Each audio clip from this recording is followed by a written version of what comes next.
یہ تربیت کریں اپنے گھر میں. میں تجربے کی روشنی میں یہ بات عرض کیا کرتا ہوں کہ بھائی بچے باپ کے فرما بردار اس وقت ہوتے ہیں جب اماں انہیں باپ کا فرما بردار کرتی ہے، اور بچے باپ کے نافرمان بھی تب ہوتے ہیں جب اماں انہیں باپ کا. میں نے اپنے کانوں سے سنا ایک دفعہ ایک بچہ اپنے باپ سے کہہ رہا ہے آپ نے تو ساری زندگی باہر گزار دی، پیسے کمانا کون سا مشکل کام ہے، دکھ سکھ تو سارے اماں نے برداشت کیے، اسکولوں میں وہ جاتی تھی، فلانا کام وہ کرتی تھی، فلانا کام. اب یہ سوچ اس کی ذاتی تو نہیں، یہ اس کو دی گئی ہے. اور اگر اس کو یہ سوچ دے دی جائے کہ اماں کہے کہ میں تو اپنوں میں رہی ساری زندگی، میں نے تو اپنوں میں وقت گزارا، اور تیرا باپ تو کئی دفعہ جنازے بھی نہیں پڑھ سکا، نے تو ماں باپ ایسے دفن کر دیے، وہ اگر یہ سوچ فراہم کرے تو پھر بچہ باپ کا فرما بردار ہوتا ہے. اور یہ والی روایتیں ہم بیوی کو سناتے ہیں، حالانکہ کس کو سنانی چاہیے؟ بولیے. بہن اور بیٹی کو. بہن اور بیٹی کو سنائیں یہ باتیں، ان کو سمجھائیں تاکہ آگے جا کے وہ جو گھر ترتیب دیں وہ گھر بڑا عمدہ اور نکھرا ہوا ہو. حضرت سیدنا ابراہیم 13 سال کے بعد آئے، چونکہ گھر میں اللہ تبارک و تعالیٰ کی دوستی کا چرچا تھا، اللہ تبارک و تعالیٰ کی محبوبیت کا غلبہ تھا. 13 سال کے بعد فلما بالغ معہ السعی، بیٹا جب اتنا بڑا ہوا کہ ساتھ چلنے لگا، تو حضرت ابراہیم نے اپنے بیٹے کو بلا کے کہا بیٹا مجھے خواب آئی ہے، میں تجھے ذبح کر رہا ہوں، تیری کیا رضا ہے؟ حضرت اسماعیل کہنے لگے یا ابت افعل ما تؤمر، ابا جی اللہ جیسے حکم دیتا ہے میرے ساتھ ویسے ہی کریں، جیسے اللہ حکم دیتا ہے ویسے ہی، بولیے، ویسے ہی کریں. حضرت حاجرہ کو کہا کہ ایک دوست نے دعوت کی ہے تو وہاں جا رہے ہیں. بی بی مطمئن ہے، تفصیلات کی ضرورت نہیں، ختم بات، اعتبار ہے، مطمئن ہو گئی. شیطان پیچھے سے آیا اماں کے پاس. ذرا تھوڑی دیر کے لیے تصور جمائیے، یہاں تو پڑوسن آ کے کوئی بات بتا دیتی ہے خاوند کے بارے میں تو کئی مہینے جھگڑا جاری رہتا ہے، پڑوسن محلے دار. شیطان نے آ کے بتایا لفظ کیا ہے؟ کہا حضرات تمہیں پتا ہے کہاں جا رہے ہیں؟ کہا دوست کی دعوت میں. تو کہنے لگے دوست کون ہے؟ رب کریم. اور ابراہیم کا خیال ہے کہ اس رب نے مجھے حکم دیا ہے کہ میں ذبح کروں. تو حضرت حاجرہ کہنے لگی کبھی باپ بھی بیٹے ذبح کرتے ہیں؟ شیطان کہنے لگا ان کا خیال ہے کہ ان کے رب نے حکم دیا ہے. جناب حاجرہ فرمانے لگی اگر رب نے حکم دیا تو پھر تو مجھے شیطان لگتا ہے، تو مجھے شیطان لگتا ہے. کا کیا مطلب؟ فرمانے لگی اگر رب کریم کا حکم ہے تو میرے پاس ایک اسماعیل ہے، اگر 1000 بھی ہوتے میں سارے اللہ کے راستے میں پیش کر دے دیتی. مالک کا ہی تو ہے سارا کچھ، اسی کا ہے، اس میں لیت اللہ کی کیا گنجائش؟ حضرت سیدنا ابراہیم علیہ السلام نے بیٹے کے حلق پہ چھری رکھ بھی دی اور چھری چلا بھی دی، رکھ بھی دی، اور وہ تو اللہ کریم نے فرمایا یا ابراہیم قد صدقت الرؤیا، ابراہیم تو نے خواب سچا کر دکھایا، وہ قیامت تک تیرا نام رہے گا. حضرت ابراہیم نے وطن بھی دیا، جان بھی دی، بیٹا بھی. اللہ کریم نے دمبے دیے، فرمایا یہ فدیہ ہے. اب یہ قربانی قیامت تک حضرت ابراہیم کے طریقے کے مطابق جاری ہے. حضرت ابراہیم بہت بڑے مہمان نواز تھے، بہت بڑے. آپ جب مصر میں قیام تھا تو بڑے بڑے لمبے چوڑے لنگر پکتے تھے، لوگ آیا جایا کرتے تھے، بڑا تفصیل کے ساتھ کھانا ہوتا تھا. مہمان نوازی آپ کی خاص صفت مبارکہ ہے. ہمارے ہاں بھی مہمان نوازی ہوتی ہے امیروں کی، بلکہ اب تو مہمان نوازی اس طرح کی ہے کہ کل تیری میرے پاس دعوت ہے اور پرسوں میری تیرے پاس ہے. وہی امیروں میں وہ چکر رہتا ہے، پارٹیاں دوست ایک دوسرے کو ڈالتے ہیں، تیری طرف پارٹی تیری طرف. اور اسی انداز میں اب یہ عید آئے گی نا، ٹکا پارٹیاں ہوں گی جگہ جگہ. اور لوگ سوال پوچھنے لگے ابھی سے، کہتے ہیں قربانی کا کتنا گوشت گھر رکھنا جائز ہے؟ قربانی کا کتنا گوشت گھر رکھنا جائز ہے؟ سارا ہی جی ہاں، اس لیے فریزر لے لے، فریج سے نہیں کام چلے گا. سارا ہی جائز گھر رکھنا، سارا ہی جائز ہے، رکھ لیں. او خدا کے بندے، قربانی وہ بندہ دیتا ہے جو سارا سال ہی گوشت کھاتا ہے. صحیح کہہ رہا ہوں؟ قربانی صاحب نصاب، صاحب استطاعت بندہ دیتا ہے نا، تو وہ سارا سال ہی گوشت، تو سارا گھر میں رکھنا بھی جائز ہے، لیکن سارا دے دینا بھی. تو جو آ رہی ہے اس پہ کیوں توجہ کرتے ہو؟ جو دوسرا جائز ہے اس پہ کیوں نہیں عمل کرتے؟ سارا تقسیم کر دیں، بات ختم ہوئی. یقین کریں محرم میں جا کے دوست ٹیلی فون کر کے سوال پوچھتے ہیں, کہتے ہیں صاحب سنا ہے قربانی کا گوشت محرم میں کھانا جائز نہیں. میں کہ نہیں, ربیع الاول چ بھی جائز جی, رجب رمضان تک کھاؤ, کوئی بندہ نہیں منع کرتا, اس لیے کہ کسی کو دینا تو پسند ہی نہیں. یا پھر اس میں سے جو خاص خاص چیزیں ہیں وہ اپنی فریج میں, اور باقی جو ہے وہ دوسروں کے لیے. یہ کیا طریقہ ہے ہمارا, اور اسی پہ عمل ہے. اللہ تبارک و تعالی ہمیں سمجھنے کی توفیق عطا فرمائے. یہ قربانی حضرت ابراہیم کا طریقہ ہے. حضور نے اگرچہ نبی پاک کی اپنی سنت تھی, یہ بھی کہہ سکتے تھے سنتی و سنت ابیکم ابراہیم, میری سنت ہے اور تمہارے باپ ابراہیم کی سنت ہے. یہ نہیں فرمایا. جب صحابہ نے کہا قربانی کیا ہے, فرمایا سنت ابیکم ابراہیم, یہ تمہارے باپ ابراہیم کی سنت ہے. ہر صاحب نصاب پر قربانی واجب ہے. جو زکوٰۃ کا نصاب رکھتا ہو اس پر قربانی واجب ہے. یعنی ضروریات سے زیادہ اتنے پیسے, جتنے پیسوں سے زکوٰۃ فرض ہوتی ہے, اتنے پیسے جس آدمی کے پاس قربانی سے پہلے آ جائیں اس آدمی پر قربانی کرنا واجب ہے. بکرا, چھترا, دمبا 1 سال کا, یا دمبا 6 مہینے کا ہو پر اتنا بڑا محسوس ہوتا ہو کہ لگے 1 سال کا ہے, اس کی قربانی ہو سکتی ہے. جانور میں کوئی عیب نہیں ہونا چاہیے, اتنا کمزور نہ ہو کہ ذبح جہاں اسے کرنا ہے وہاں وہ چل کے جا نہ سکے, اتنا کمزور جانور نہ ہو. اس کے اندر بظاہر کوئی اتنا بڑا نقص نہ پایا جاتا ہو, کانا نہ ہو, لنگڑا نہ ہو, کوئی اس کی ہاتھ نہ کٹے ہوئے ہو, ایسا نقص جو واضح ہو. بکرا 1 سال کا, گائیں اور بھینس یہ 2 سال کی, اونٹ 5 سال کا. اب اس میں یہ ہے کہ ہمارے بہت سارے دوست, چونکہ ہم دیہاتی لوگ ہیں, تو پوچھتے ہیں کہ دوندا نہیں ہے تو چوگا نہیں ہے. تو یہ ہماری پنجابی کی اصطلاحات ہیں, پنجابی کی. شریعت اسلامیہ نے سال بتائے ہیں, یہ تو ہم نے اپنی آسانی کے لیے, یا دیہاتوں میں جو ماحول تھا اس طرح کا جانور لیں, خوبصورت جانور لیں. جو نصاب ہے وہ بھی میں نے آپ کو بتایا. لیکن ایک اور پہلو بھی ہے, نبی پاک صلی اللہ علیہ وسلم پہ زکوٰۃ کبھی فرض نہیں ہوئی, کبھی حضور پہ زکوٰۃ فرض نہیں ہوئی. نبی پاک صلی اللہ علیہ وسلم کے پاس اتنا سرمایہ کبھی اکٹھا ہوا ہی نہیں کہ زکوٰۃ فرض ہو.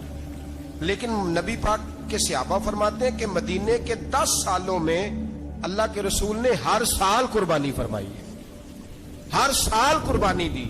اور جس سال حضور حج کرنے گئے اس سال اللہ کے نبی نے 63 اونٹ ذبح فرمائے. اور حضور صلی اللہ علیہ وسلم جب اونٹ ذبح کرنے لگتے نا تو صحابہ کہتے ہیں اونٹ خود دوڑ کے حضور کے سامنے آ کے لیٹ جاتا, اور نبی پاک اسے ذبح کرتے اور فرماتے ہیں ایک دوسرے کو دھکے دیتے ہیں اونٹ کے, پہلے میں نے جانا ہے ذبح ہونے کے لیے, پہلے میں نے, انہیں پتا تھا کہ جو مصطفیٰ کے ہاتھوں ذبح ہوگا وہ تو دائمی زندگی پا جائے گا, یہاں بھی وہاں بھی زندہ. 63 اونٹ ذبح کیے. ایک اونٹ میں کتنی قربانیاں ہوتی ہیں؟ 7. اب 63 کو 7 سے ضرب دو گے تو کتنی بنے گی؟ اور پھر نبی پاک صلی اللہ علیہ وسلم نے 10 سال مدینہ منورہ میں قربانی دی, ہر سال. اب وہ 63 اونٹ, ایک اونٹ میں 7 قربانیاں, ہر سال یہاں قربانی. اور مولا علی شیر خدا فرماتے ہیں نبی پاک 2 قربانیاں دیتے. میں نے کہا حضور 2 جانور ذبح کر رہے ہیں آپ, تو حضور نے فرمایا ایک میری طرف سے, ایک میری امت کی طرف سے, غریبوں کی طرف سے. اور حضرت علی کو حضور نے وصیت فرمائی تو 2 دیا کرے گا. یا رسول اللہ صلی اللہ علیہ وسلم میں غلام ہوں, خادم ہوں. حضور نے فرمایا علی ایک تو نے اپنی دینی ہے, ایک میری طرف سے دینی ہے. 2 قربانیاں. مولا علی نے بھی ساری زندگی 2 قربانیاں دی. حضرت علی بھی مال کے نصاب نہیں تھے, اپنا مکان ہی نہیں تھا, کوئی کاروبار نہیں تھا, کئی دن فاقے رہتے تھے, پر قربانیاں کتنی دیتے تھے؟ 2. ہمارے پاس ویسے اگر سسرال میں, میکے میں, کزنوں میں کچھ شادی ہو جائے تو 50-60 ہزار کا خرچہ برابر ہے, وہ پکا ہے. اور قربانی کی باری غریب ہو گئے, سارے غریب ہو گئے, کہتے نہیں یہاں مشکل ہے. اور خدا کے بندے اللہ کے ساتھ تجارت کر, اس کے رستے میں 1 دے گا, رب تجھے 70 گنا اضافہ کے ساتھ عطا فرمائے گا. قربانی مال کے نصاب پہ ہے. کوشش کیا کریں کہ اللہ کے رستے میں جب دینا ہو پھر لیت اللہ سے بچیں, خوبصورت جانور لائیں. جن کو اللہ نے توفیق دی ہے ان کے لیے نصیحت ہے, جن کو اللہ نے توفیق دی. میں نے اپنے حضرت صاحب کو دیکھا ہے, وہ کہتے تھے کئی جانور اللہ نے بڑا نوازا ہے. کہتے ایک میرا ہے, ایک میرے ماں کا, ایک میرے باپ کا ہے, ایک میرے فلاں استاد صاحب کا, ایک میرے پیر صاحب کا ہے. یہ جانور غوث اعظم جیلانی کا نام کا دے رہا ہوں. اور پھر ایک بڑا خوبصورت جانور بندہ ہوتا اور حضرت خود ان کو چارہ ڈال رہے ہوتے. تو حضور یہ کیا ہے؟ فرمانے لگے یہ میں رسول اللہ کے نام پہ قربان کروں. یہ نبی پاک کے نام پر قربان کیا جائے گا. جن کو اللہ نے حیثیت دی ہے وہ کوشش کریں اپنے محبوب کی طرف سے بھی قربانی کریں. نبی پاک کے نام کی قربانی دے, خوبصورت سا جانور پیارا, پھر اس کی خدمت ہو, پھر اس کی قربانی دی جائے اور نبی پاک کے نام پر قربانی دی جائے. حضور نے خود وصیت فرمائی حضرت ابو بکر صدیق کو, قربانی بڑا حسین عمل ہے. اور میرے نبی پاک صلی اللہ علیہ وسلم نے ناراضگی بھی فرمائی, ذرا خوگر حمد سے تھوڑا سا گلا بھی سن لے. میرے حبیب نے فرمایا جو طاقت کے باوجود قربانی نہ کرے وہ ہماری عیدگاہ میں عید کی نماز پڑھنے نہ آئے, وہ نہ آئے. اور یا رسول اللہ جو کرے گا, فرمایا قربانی کے جانور کا خون کا قطرہ بعد میں زمین پہ گرے گا, اللہ اس کے سارے گناہ پہلے معاف فرما دے گا, اللہ اس کے سارے گناہوں کو بخشے گا. قربانی کریں, خوبصورت انداز میں کریں, اللہ کی رضا کے لیے. بزرگوں نے لکھا ہے 3 حصے کرو گوشت کے, ایک گھر میں رکھو, ایک رشتہ داروں میں بانٹو, پڑوسیوں میں بانٹو, اور تیسرا فقط غریبوں کو دو. لیکن میں اکثر یہ سوچتا ہوں کہ ہمارے ہاں قربانی کرتا ہی وہ ہے جن کے گھر میں ہر جمعرات کو چھوٹا گوشت پکتا ہے, اور جن کے گھر میں ہفتے میں 3 دفعہ مرغی کا گوشت پکتا ہے, وہی تو قربانی دینے کے قابل ہوتے ہیں. تو وہ بھی اگر قربانی کے بکرے میں سے بھی تیسرا رکھنا چاہیں تو اجازت تو ہے, میں نے کہا سارا رکھنے کی بھی اجازت ہے. لیکن اگر آپ مہربانی کریں, کوشش کریں کہ یار ہم تو سارا سال ہی کھاتے ہیں, اور ہمارے یہاں جو گوشت تقسیم ہوتا ہے نا وہ بھی باری لگی ہوئی ہے. ادھر سے پلیٹ آئی تھی گوشت کی تو ادھر سے بھر کے چلی گئی. بھئی اس نے کی ہے, اس کو بار بار گوشت دینے کا کیا مطلب ہے؟ آپ یہ دیکھیں عزیزوں میں, رشتہ داروں میں, اور میں اگر تھوڑا سا آپ کی توجہ کرانے میں کامیاب ہو جاؤں تو سفید پوش لوگوں کو دیکھیں. کچھ سفید پوش ہیں, سفید پوش جن کے اوپر قرضے ہیں, بیماریوں نے جکڑ لیا ہے, گھر میں بڑے بڑے سخت مریض آ گئے ہیں. سفید پوش پہلے دیا کرتے تھے. آپ ان سے پوچھتے ہیں صاحب قربانی, تو بات کو ٹالتے ہیں. وہ کہتے ہیں سوچ رہا ہوں کوئی حصہ اسا ڈال جائے. پردہ پوشی کرتے ہیں, کہتے ہیں کہیں حصہ رکھا ہوا, پردہ پوش. اکثر وہ لوگ قربانی نہیں دے پاتے. اکثر دیا کرتے تھے, اب نہیں دے پا رہے. کیوں؟ اس لیے کہ مشکلات ایسی آ گئیں. ان لوگوں کا خیال کریں, ان کے گھروں تک گوشت پہنچا کے آئیں. اللہ تبارک و تعالی اس دنیا کے اندر بہت سارے لوگوں کو منصب اور مقام عطا فرماتا ہے. بہت سارے لوگ ایسے ہوتے ہیں جنہیں اللہ تبارک و تعالی زندگی میں بڑے بڑے مواقع عطا کرتا ہے. وہ چاہیں تو اس موقع سے اپنے ذاتی مفادات حاصل کریں, اور چاہیں تو ان اچھے مواقع کو ملت کی, مذہب کی, قوم کی خدمت کے لیے وقف کر دیں. کچھ لوگ ایسے ہوتے ہیں کہ جو کسی مقصد کے حصول کی طرف سفر تو کر رہے ہوتے ہیں, لیکن اس کے پیچھے زیادہ تر ان کے ذاتی مفادات کار فرما ہوتے ہیں, اور وہ اپنے دنیاوی مقاصد کے لیے, اپنے اور اپنے خاندان کے دنیاوی فوائد کے لیے کوشش کر رہے ہوتے ہیں. ایسے لوگ بھی محدود رہ جاتے ہیں, ان کی سوچ بھی محدود رہ جاتی ہے, اور کئی دفعہ کچھ تھوڑی دیر کے لیے ان کے نام ابھرتے ہیں اور پھر ہمیشہ کے لیے دب جاتے ہیں. کچھ لوگ ایسے ہوتے ہیں جو زندگی کے اندر اللہ کے لیے, اللہ تعالیٰ کی رضا کے لیے, رسول پاک صلی اللہ تعالی علیہ وسلم کی خوشنودی حاصل کرنے کے لیے, دین کی, ملت کی, ملک کی سربلندی کے لیے آگے آنا چاہتے ہیں. میرا رب کریم قرآن مجید سورہ حج میں ارشاد فرماتا ہے کہ الذین ان مکناہم فی الارض, کچھ لوگ ایسے ہیں کہ اگر ہم انہیں زمین میں اقتدار دیں, زمین میں اگر ہم انہیں قابو دیں تو وہ کیا کریں گے؟ اقاموا الصلاۃ و آتوا الزکوٰۃ, وہ نماز قائم کریں گے, زکوٰۃ ادا کریں گے. وامروا بالمعروف, نیکی کا حکم دیں گے. ونہوا عن المنکر, اور لوگوں کو بری باتوں سے منع کریں. وہ دینی, فکری, اصلاحی انقلاب برپا کر دیں گے, نماز کو عام کریں گے, زکوٰۃ کو عام کریں گے, بھلائی کا حکم دیں گے اور برائی سے منع کریں گے. اللہ تبارک و تعالیٰ نے ان لوگوں کو جب اقتدار دیا, وہ کون لوگ تھے؟ سیدنا صدیق اکبر, حضرت فاروق اعظم, سیدنا عثمان غنی, حضرت مولا علی رضوان اللہ تعالی علیہم اجمعین. اللہ نے جب ان لوگوں کو اقتدار دیا زمین کے اندر, اللہ تبارک و تعالی نے انہیں نبی پاک علیہ الصلوۃ والسلام کی نیابت کے لیے چنا, تو ان لوگوں نے یہ انقلاب برپا کیا. نمازیں عام ہو گئیں, شوق سے لوگ صدقات و خیرات دینے لگے, بھلائی عام ہوئی, برائی کا کلا کما کیا گیا. ہمارے ہاں بھی لوگ احتساب کی باتیں کرتے ہیں. ہمارے ہاں بھی لوگ کہتے ہیں کہ میں رشوت خوری کو, کرپشن کو, ناجائز چیزوں کو ہمیشہ کے لیے جڑ سے اکھیڑ پھینکوں گا. لوگ دوسروں سے مطالبہ کرتے ہیں کہ یہ سارے کام جائز کریں، لیکن خود اس پر عمل کرنے کو تیار نہیں ہوتے۔